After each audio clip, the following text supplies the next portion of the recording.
नमस्कार। आशा करছি আপনারা সকলে খুব ভালো আছেন। আমার নতুন আরও একটি ব্লগে আপনাদেরকে অনেক অনেক স্বাগত জানাই। আজ আর নিহারিকা স্কুল যায়নি। নিহারিকা সকাল থেকে খুব বায়না করেছিল যে আমি বুনুকে দেখতে যাব, তাই ওকে দেখতে নিয়ে এসেছি।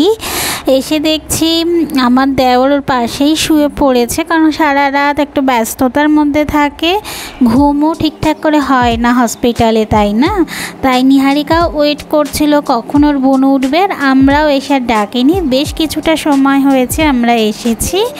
আর এই যে ও দেখছেন, যেই ওর কাকু উঠে গেছে সেই বুনুর পাশে বসে বুনুর মাথা একটু হাত বুলিয়ে দিচ্ছে। আর এই যে কত যে ওর বোতল চলেছে আজ দুটো দিন ধরে, কি এখন অনেকটাও ভালো আছে, অনেকটা সুস্থ আছে। ওকে দেখে হসপিটালের নার্সরা ওর বোতল খুলে দিয়েছিল। দুই বোনে অনেকক্ষণ খেলা করেছে। এখন প্রায় 3টে বাজে। আমরা বেরিয়ে পড়েছি বাড়ির দিকে যাব বলে, না হলে বাড়িতে যেতে অনেক লেট হবে।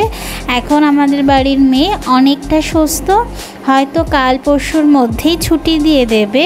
চলুন বাড়ির দিকে যাওয়া যাক। হসপিটাল থেকে বেরিয়ে রাস্তার মোড়ে একটু দাঁড়িয়েছি, ওর বাবাই সাইডেই গেছে একটু কাজ করতে। এসেই আমরা বাড়ির দিকেই যাব। মেয়েটাকে তো সেই সকালে নিয়ে এসেছি, সারাদিন তেমন কিছু খাইও নি, তেমন কিছু ইয়েও করিনি, কারণ হসপিটালের মধ্যে ছিলাম। তাই ভাবলাম যাওয়ার আগে ওকে একটু আইসক্রিম খাওয়াই। এটা ছিল একদম এখানকার বাদাম শেকের একটা আইসক্রিম, যেটা ওরা বানিয়ে দেয়, খেতেও খুব ভালো লাগে। তাই ও বললো যে এটাই আমি খাবো, তাই এটা কিনে দিলাম। আর দেখছেন এই যে পুরো এরিয়াটা দেখছেন, এটা পুরো খাবার এরিয়া, এখানে সমস্ত স্টল বসে খাবারের। তারপরে চলে গেলাম মাছ বাজারে। আপনাদের হয়তো বলেছিলাম এখানে যে মাছ বাজারটি আছে আপনাদের সাথে কোনো দিন দেখাবো। আজকে এসে গেছি মাছ বাজারে, একটু মাছ নিয়ে যাব বাড়ি, কারণ অনেক দিনই হলো বাড়িতে মাছ নেওয়া হয়নি। আর রোজই যেহেতু হসপিটালে খাবার পাঠাতে হয়, রোজ নিরামিষ জিনিসটা ভালোও লাগে না, তাই ভাবলাম আজকে একটু মাছ নিয়ে যাই। দেখছেন এখানে সব বেশিরভাগ মাছই বলতে পারেন নদীর মাছ, আর পুকুরের মাছ খুবই কম আছে, আর সমুদ্রের মাছ তো একদমই পাওয়া যায় না, ওটাকে আমরা খুব মিস করি। আর এখানে পুরো মাছ বাজার, মানে এখানে তো অনেক বড় মাছ বাজার তো বসে না, অল্প বিস্তর মাছ বাজার, কারণ মাছ বলেছি এদেশে খুব একটা খায় না।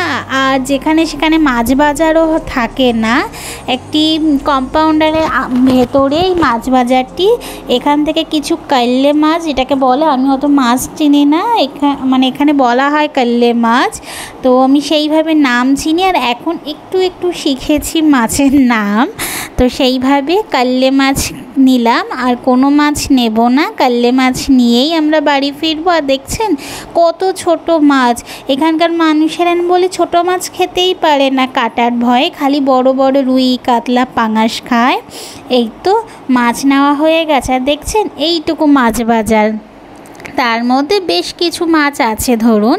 আর দেখছেন কত গাড়ি, এখানকার লোকেরা বলে মাছ খায় না, আবার দেখুন কত গাড়ি, কত লোক এসেছে মাছ নিতে। আমরা তো তাও একটু আগে এসেছি, একটু পরে আসলে আরও দেখা যায় কত গাড়ি। আর দেখছেন কত বড় জায়গার মধ্যে একটি জায়গায় শুধু মাছ বসে।